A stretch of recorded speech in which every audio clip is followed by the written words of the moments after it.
I don't have another smaller snap clamp, so what I'm going to do is take a piece of plastic and use it as a spacer and put the clamp over the top of it, and then I can clamp down tighter around that piece of hose.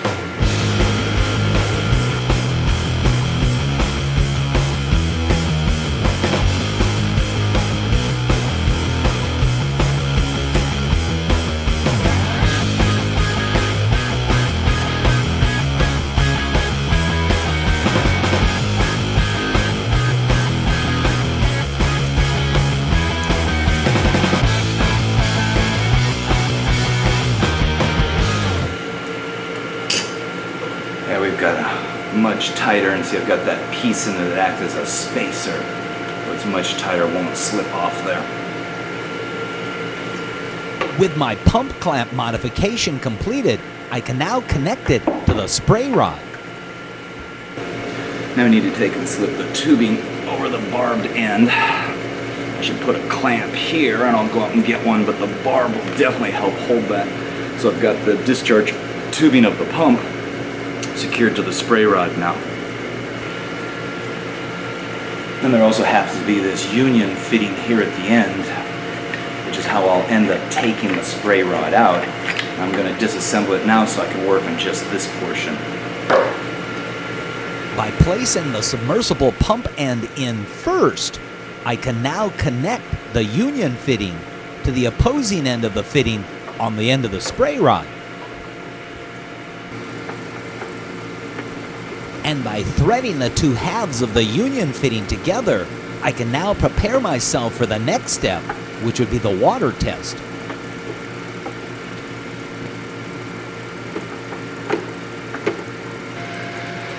Well, I probably should have heeded my own advice. I somehow ended up cutting the tubing just a little bit too short.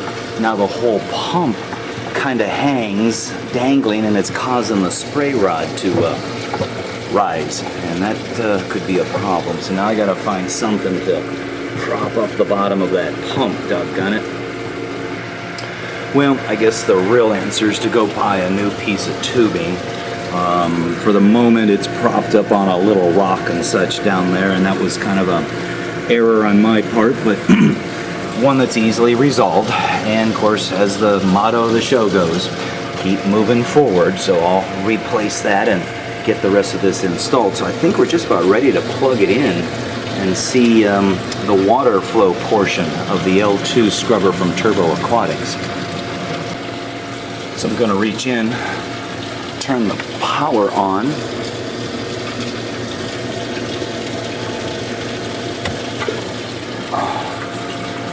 and water's now being pumped up into the scrubber.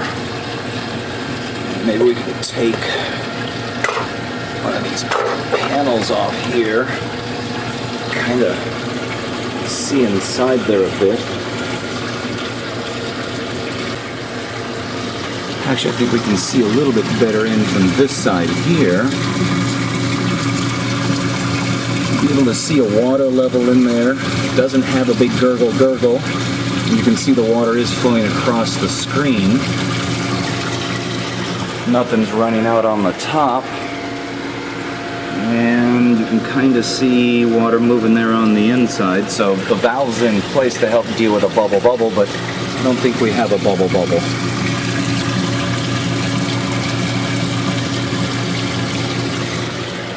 I think we're just about ready to start on the next part, which is the lighting portion.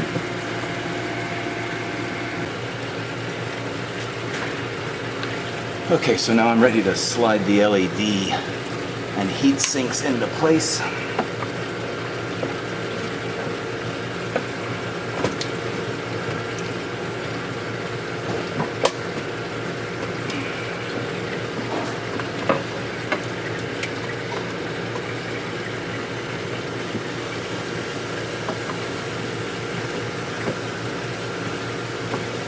Tighten down the thumb screw just a little bit on that side. And slide this in on this side.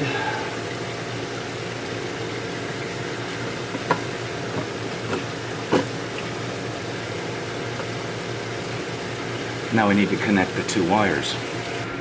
I do have to admit that at first I was intimidated by the fact that it was me doing the wiring of the lighting system.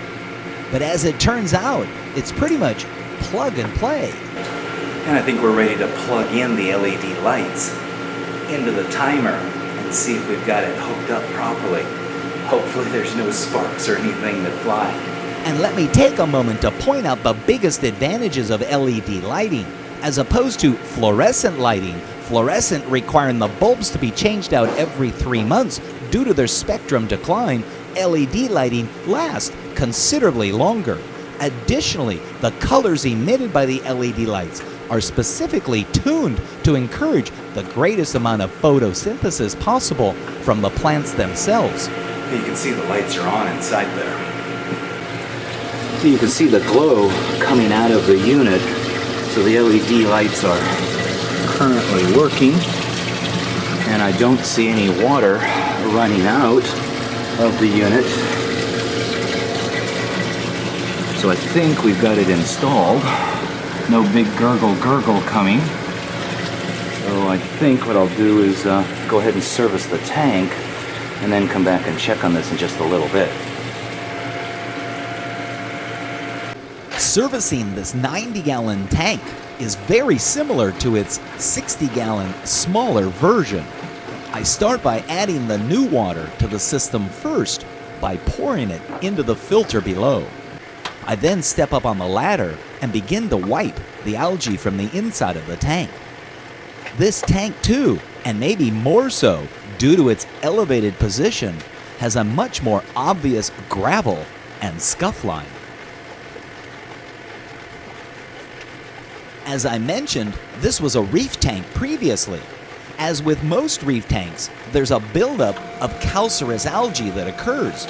It's taken me a number of years to chip most of that purple coralline algae growth away. It's now my intent to see if I can decrease the brown algae growth that occurs on the front panel weekly by using the Algae Scrubber to decrease the nutrients in this 10-year-old plus former reef tank.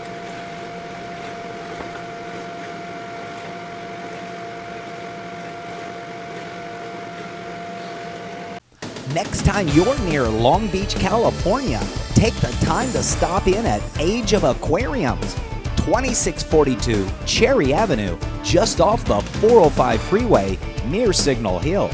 Age of Aquariums carries a full line of dry goods, supplements, and exotic equipment. Age of Aquariums also carries a wide assortment of living corals, coral frags, as well as fresh and saltwater fish, ranging from the usual, the unusual, and the bizarre. Age of Aquariums is located at 2642 Cherry Avenue, Long Beach, California, near Signal Hill.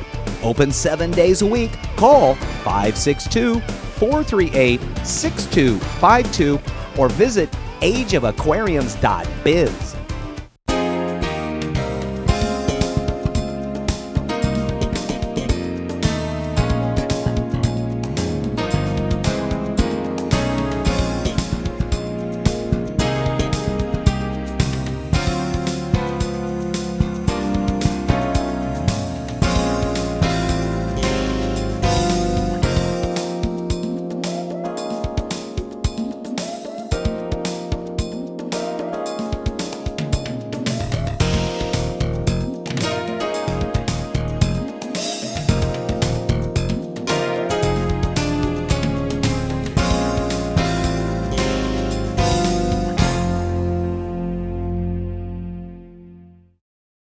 Hi, my name's Dean from Tropical Imports here in Glendale, California.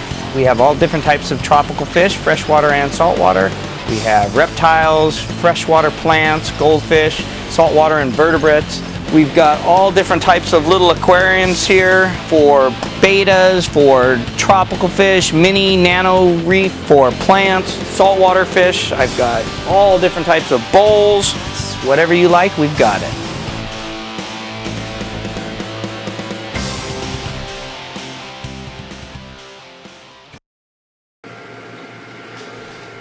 I've just finished wiping off the algae inside the tank, and I'm now ready to vacuum the sand. As with the other tank, I'm not trying to create a live sand bed. My intent is to remove the settled debris from the bottom of the tank. What I would like to do is remove or move the rock within inside this tank so I could address the debris that have settled there underneath that rock for the last 10 plus years. But that's another project, and I need to concentrate on this project, which is installing the algae scrubber and making sure it operates properly.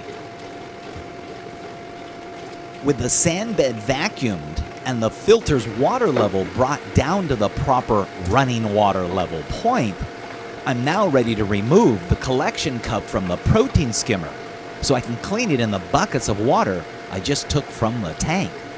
And with the addition of the algae scrubber, it's interesting that the protein skimmer will decrease significantly in what it drives out. That's due to the algae scrubber consuming majority of the proteins in the water. And so with the skimmer cleaned and the top and the lid of the tank wiped clean, I can now begin to clean the front of the tank.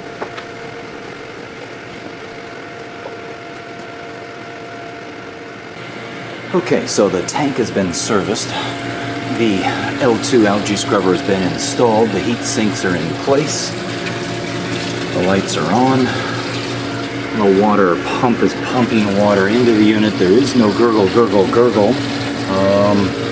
Protein skimmer cup has been cleaned. I think what we'll do is allow this to run for the week as it is. So next week when I come here, I'm going to test for nitrate and phosphate so we have a starting point, and then we'll kind of gauge our success or progress from there. Reality is, I mean, again, I've got a brown coating on the glass and some green algae on the rocks, but nothing of real significance. So I think the best test is going to end up being what the nitrates and phosphates start out at and what they end up at. And so join us again for part 4 as we test the aquarium water for nitrate and phosphate and define our starting point on the effectiveness of the L2 LED algae scrubber.